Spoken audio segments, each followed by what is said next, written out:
Wine, the passport to cultures. On my journey through the wine industry, I've learned about multiple wine regions, different soils, and the history of the grapes. This sparked my quest to jump outside the box and show the world that wine not only pairs well with caviar, but it also pairs well with a generous serving of callaloo. Hi, I'm Kesana. Join me as I learn about different varietals and how they pair with delicious Afro-American Caribbean food. Welcome to Korked with Kesana Francis.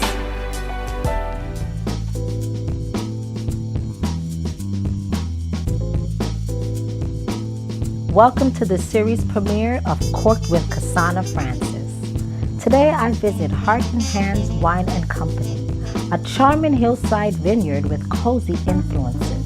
I chat with Susan Higgins about Heart and Hands utilizing a modern way we cork our wine bottles.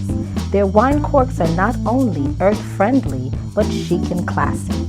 So come along and unwind as we discuss wine.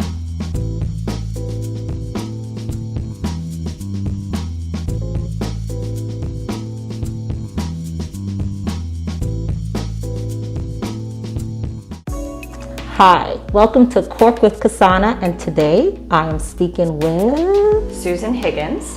Where? We are at Heart and Hands Winery in the Finger Lakes region of New York on Cayuga Lake. Yes, we are. Susan, thank you so much for having me here today. This is such a beautiful winery, beautiful vineyard. How did you get into wine? So wine was sort of part of my family's culture growing up. My mom was the gourmet food buyer for a local chain of wine stores where I grew up in Ohio.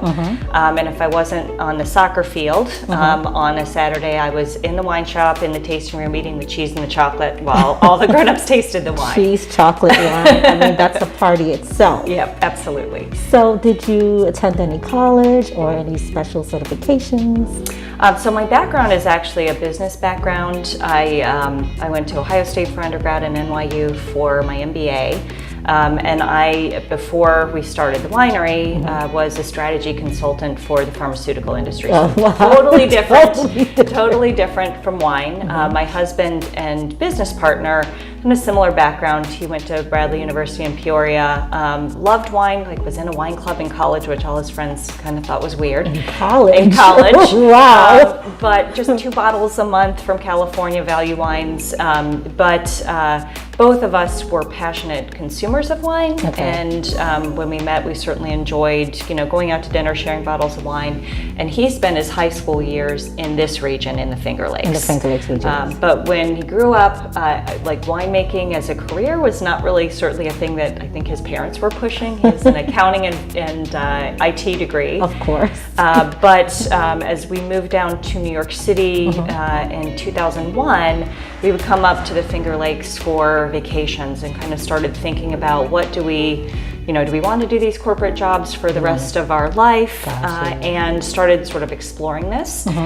He left a technology career in the city, worked at Zacky's Wine and Spirits in Scarsdale, New York, doing retail, and networked his way into an unpaid internship in Bordeaux, in France, in the cellar.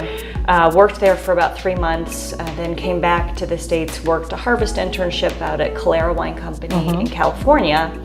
And then he started working at a Finger Lakes winery up here.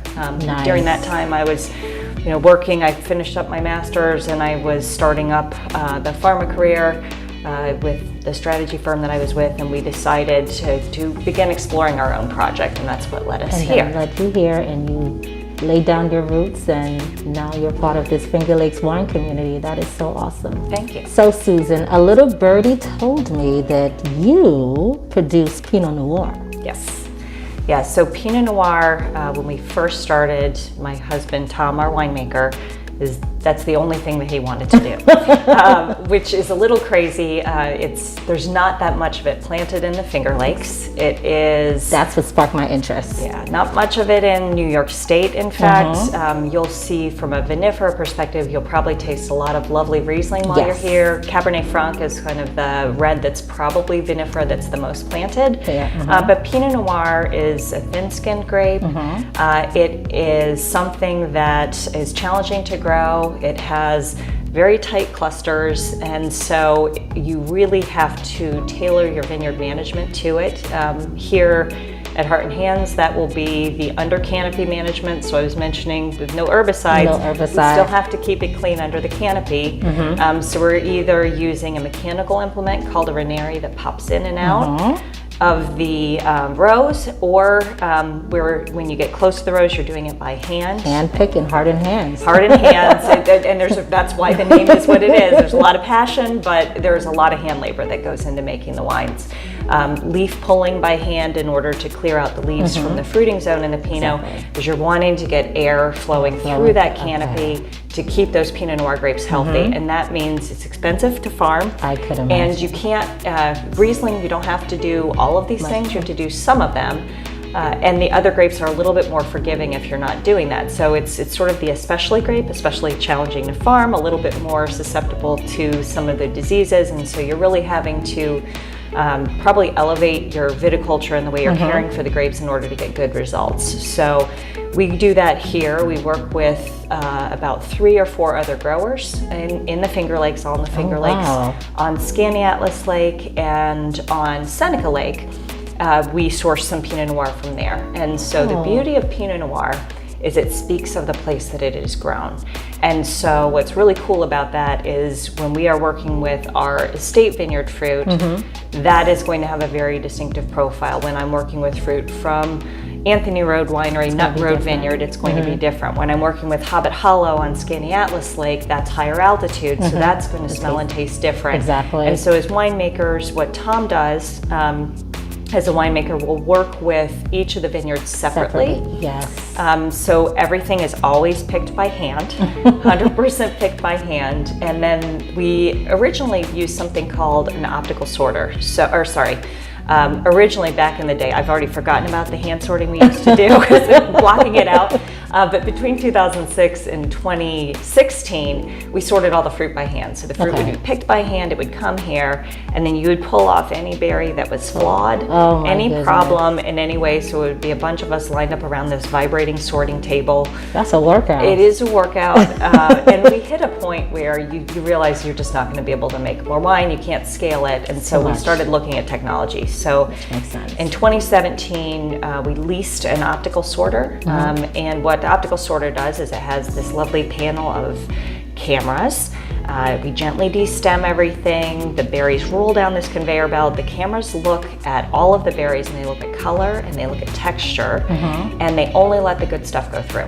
And so anything that is not the quality, it's going to have a little blast of air and it gets discarded. We compost that and it'll work its way back into the vineyard. So it's like a full circle. Full circle, yep. But it would not go in good wine. I always say it's kind of like baking a pie. You wouldn't put bad apples in the pie. It's the same thing with wine. Same thing with wine. One bad grape's supposed to it will make it just not quite as good. Yeah. So that's the foundation for the way we start with our Pinot Noir. And then from there, each of the vineyards will be fermented and aged separately. And even within our own vineyard, we will ferment and age. We have different clones of Pinot Noir, 7 of them planted on the property. And they are different shapes and sizes. So you have everything from the Swan clone, which might be as big as my fist with tiny little berries, to the Pomard clone, which is much larger. Larger berries, different flavors, different textures that you're going to get from those. Complexity. So we would ferment those separately. And then this wine in particular, this is a wine that is sort of a sub-vineyard block for us. 2018? Okay. Yeah, so this is what we call a Higgins Vineyard Estate Pinot Noir. Okay. We make a wine called Mokushla, which is the whole vineyard, but what we started doing with the 2016 vintage is we have 4 different vineyard blocks within our existing vineyard. It's a small vineyard that you're looking at. The first one is only like 3.5 acres. Oh, wow. Yeah, and then as you go beyond that, it's like 11 total. But there are, even within those 3 acres, 4 different soil type, bedrock, and slope combinations. Okay. And they taste different. So what this Higgins vineyard is this label will show you, here is the slope of the vineyard where the gold foil is. That's where on the vineyard this came from. Oh, yeah. So the label tells a story. Yeah, so it's very easy to explain in a long paragraph what this means, but this allows you to do it. And then on the back label, and it shows you the elevations, and then this is a map of the vineyard, and that will show you where that's coming from. And so even isolating down to that level from when the grapes are picked, destemmed, fermented in that small batch, put in the barrel, we're going to track where it came from, because we want to really reflect the soil and the place that it grew, its sense of place. They call it terroir, but it is the sense of place that it came from, so that we can learn more about what each of the individual vineyards are bringing to the table in terms of the way it tastes and smells, because that's the important thing. How does it taste? How does it taste? That is very important. Yep. And so are you using steel, or are you using, what kind of barrels are you using? So we ferment everything in these small, they're called like a tea bin. It fits about 3/4 of a ton of fruit in it, and that is like a food grade plastic. So that's where the primary fermentation takes place, pretty common in the industry, and it allows you to have all of these small batches. And then from them, when the fermentation is done, we will gently transfer by gravity into a stainless steel tank for it to rest overnight, and then we put it in the French oak. The French oak. Yep. And that's very important that you're using French oak as opposed to American oak. So yeah, the grain of the wood is a little different. The barrels are actually cut slightly differently.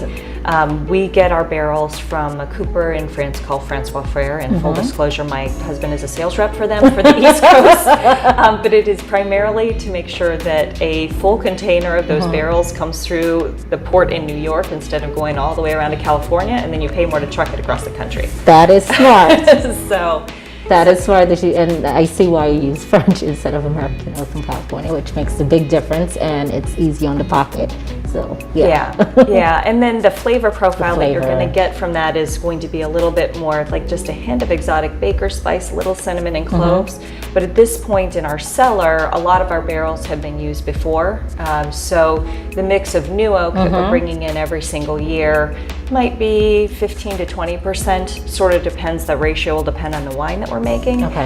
Because we really want the fruit to be the star, and the barrel is sort of the supporting character. We're not trying to have a lot of barrel influence on it.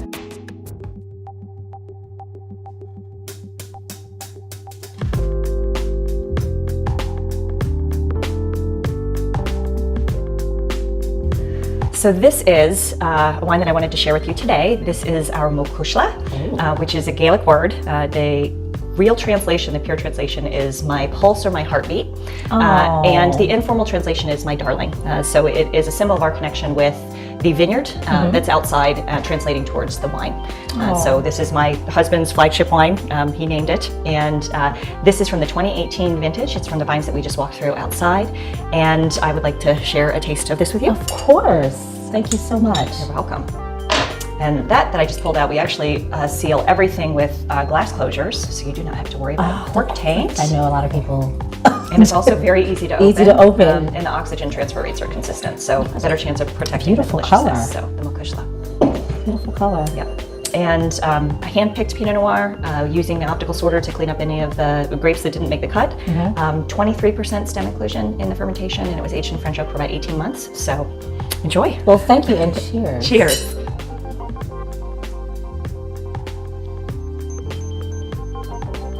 That's good. Light, that's good. Thank you.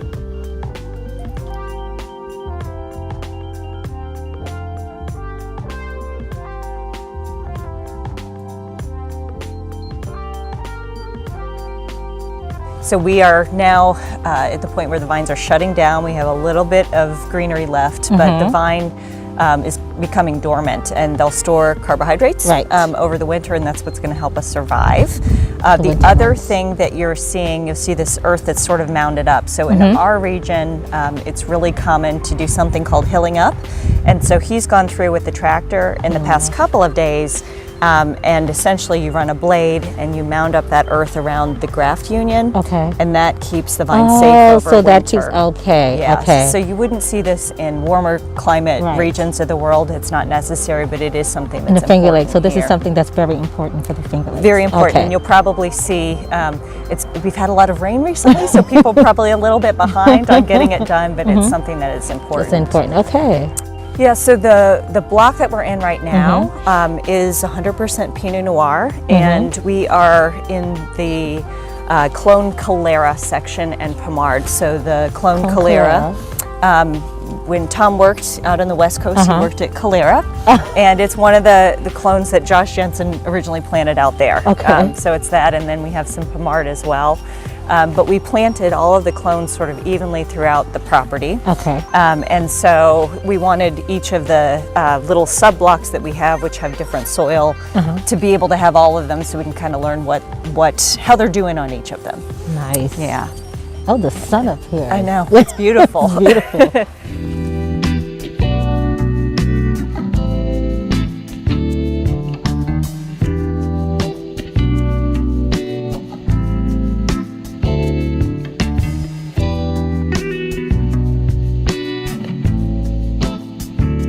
Ice wine, liquid gold. Sweet wine that can only be produced from grapes that have been frozen while still on the vines. Flavors are honeysuckle, lychee, and ginger. Tokai. Ferment is Hungary's most famous grape, high in alcohol, high in sugar, and high in flavor. Flavors are green apple, lemon, and ginger. Saturn. You may need to budget for this wine, but it's worth every penny. I love to pair this wine with coconut tart or a coconut currant roll.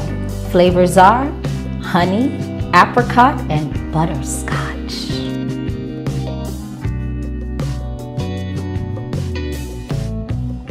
So Susan, I heard you have a wine club. We do, yeah. We've had a wine club from the very beginning, and we have a couple of different options. Because we're known for Pinot Noir, if you only want Pinot Noir, we have a club for you, which would allow for just the different selections, some of our single vineyard selections, our blends, the special tiny production single vineyard lots from the estate that we have. And then we also have we call it the Eclectic Club, and that's a little bit of everything. So we do everything here from sparkling wines from Pinot Noir, like a Blanc de Noir, a Brut Rosé, we do a sparkling Riesling. We make Riesling, we are in the Finger Lakes after all. We're not leading with that here because we are known for Pinot Noir, but we do make some beautiful Rieslings as well, some Rosés, some Chardonnays. So that wine club draws from all of those things. And how many bottles? It depends. We actually have choices there too. If someone is just getting into wine and they want to go a little bit smaller, it's 2 bottles a quarter. And if someone wants a little bit more, it can be up to 6 to 8 bottles a quarter. Oh, wow. So it allows a choice, and especially because, wine, everyone has a different budget, and it allows someone to begin exploring our wines as a younger person, and then if someone really falls in love with the wine and they want lots of it, and then it can always, of course, be added to as well. That's amazing. But, yep. And with your wine, is it pickup or do you deliver? We do both. So we do wine club pickup, and what's fun about that is for people who happen to be in town to come to the winery. We guarantee, even for our really tiny production wines where we might only have 25 cases, during our pickup window, we'll have that on the menu so that people can try it before it goes home, which is really nice. And then not everybody can, though, so a lot of times a wine club is a really nice souvenir that someone, if they're coming from, really far away, that they can join the wine club, and then they have a souvenir of their trip that we keep shipping to them. So we actually don't do local delivery. We're a really tiny shop, and we tried some of that during the pandemic, and it's just hard. A lot of driving around. I could imagine very how hard small. it is. But we do ship, and at this point in time, we are in all, I believe it is all but 6 states that we can ship to. 2 different kind of sets of licenses to do that. That compliance is a killer. The compliance is a killer. So we work a couple of different ways to be able to have people get that wine at home. And then the nice thing also is people often give it as a gift. So it's really nice to be able to offer a subscription for a year to someone who is into wine, to a friend, family member. Someone that wants to get into wine, that's a great segue in. That's correct. Amazing. Yeah. So Susan, what's next for Heart and Hands? So what's next for Heart and Hands in the nearest term is we'll slow down a little bit for the winter. Of course. You're coming right at the end of the harvest time. It is a time of year that's really exciting for us. But one of the things that I'm really excited about is the estate wines, these single vineyard selections that I was mentioning to you. We started doing those, and now we've expanded that program a little bit. And so over the course of the next year, those wines are going to be things that we get to share and to be able to really tell the story of the limestone, to tell the story of the sense of place of Pinot Noir. Our tastings that we do here at the winery, we've always been small. Even before COVID, it was, small groups of 2 to 4 people. We would walk you through and talk to you about the wines, seated tastings with all that education. So it's a really nice way for us to be able to kind of share that story and sort of explain to someone. Which is very important. Yeah, you can now taste a wine from Skaneateles Lake, from Seneca Lake, and from the vineyard here. All different places, the hands of the same winemaker, same exact fermentation techniques. To be able to explore that with people is super exciting. That's exciting. And then I think the other thing that is exciting about next year is as the world, begins to open up. This year we were lucky enough to see a lot of familiar faces. We're a small winery. We've been open since 2009 in the tasting room and making wine since 2006. But people come every year and they become a part of your family. Exactly. And so we started seeing a lot of folks come back this year, but next year I feel that people's travel plans have stabilized a little bit, and being able to welcome people back and see them again. And that's important. It's really important to us. So we're looking forward to that as well. Kesana, thank you so much for visiting us. Thank you so much. And I heard that you have some ideas for pairing our Pinot Noir with some delicious Afro-Caribbean cuisine. Yes. So I'd like to present a bottle of our 2018 Mokushla to you for you to enjoy. And I can't wait to see and get the recipe. Thank you so much. Yes, I can't wait to try. Thank you.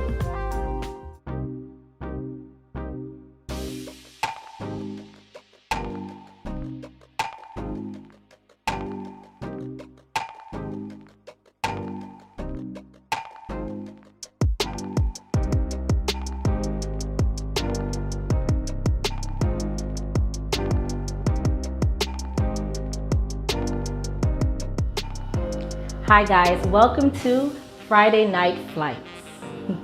The purpose of this segment is to pair wine with my food, the food that I love, which is Caribbean food. I come from a Caribbean background, but I live in Brooklyn. Brooklyn has a range of different foods, but the neighborhood that I live in is predominantly Caribbean. So I decided to pair wines with foods that I know. Pair wine with foods that my mother used to cook, my grandma, my aunties, my cousins. Just think back when you were a child and Thanksgiving, when everyone was home and you were in the kitchen or you were in the living room waiting for that food to be finished. And finally it was done and you're ready to eat, and you just melt. It just melts in your mouth. You just knew that the food was made with love. And that is what cultural food is about. It's made with love. So I want to pair wine with the food that I love. Someone once told me that wine cannot pair with food, with Caribbean food or cultural food. And I was just like, what? What do you mean wine cannot be paired with cultural food? The person said because cultural food has too much ingredients. So I said, too much ingredients? That's a little odd, but you know what he really meant. But then I said, that's not true. But then it dawned on me, that person is not from where I am from. I know this food. And today we are going to have jerk chicken. I love jerk chicken. Jerk chicken belongs to Jamaica. I am not Jamaican. I come from an Antiguan household, but I love jerk chicken. I went to Jamaica, and let me tell you, jerk chicken is where it's at. It has pimento seeds, it has thyme, it has so many different spices. How I love to have jerk chicken, it's just by itself. I don't need any rice, I don't need any type of vegetables or anything. I just want the chicken by itself. And what I like with the jerk chicken is the jerk seasoning and barbecue sauce. I know what you're gonna say, you don't need barbecue sauce, the jerk seasoning is enough. But for me, this is what I like, and this is how I like it. So whenever I go to the restaurant, I ask for extra seasoning. This is the barbecue. Just pour a little barbecue sauce on there. And of course, this jerk seasoning. It is fiery. You smell the pepper, you smell the good juicy flavors. Delicious. And today I want to pair this with Heart and Hands Mukushla 2018 Pinot Noir. Let's open this up and see how it is. I remember going to Heart and Hands in the Finger Lakes. Oh my gosh, such a beautiful lady. And she decided to gift me with this Pinot Noir. I'm pretty sure you saw it in the previous segments. Let's smell and see. Right away, I smell cherries, cranberries, a little bit of heat, some spiciness, and I think that's what's gonna work well with the jerk chicken. This is a dry red wine. Normally, people would have paired the jerk chicken with something a little more sweeter, but I didn't want to do that. I wanted something a little bit lighter because the jerk chicken has tons of flavor and it's so big and it's so bold that I just need something light and just with much flavor. The cloves in this will just complement the cloves that I also use in the jerk chicken. Let me give it a taste.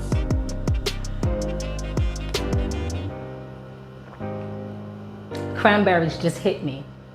It's tart, but it still has those red cherries that gives it that little bit of sweetness at the end that's gonna work well with the jerk chicken. So I'm gonna dive into this. Let me see if it reminds me of Jamaica. But then again, I live in Brooklyn, so it possibly will. What can I say about living in Brooklyn? Brooklyn is a borough of its own. I love it. I am just a New Yorker through and through. Let's try this jerk chicken.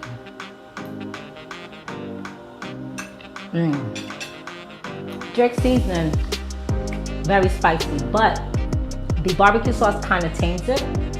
With this Pinot Noir, just what I thought. The cranberries, the red berries, with the spices, with that calmness, it kind of just cooled down those powerful jerk chicken bowl flavors. Great combination, great pairing.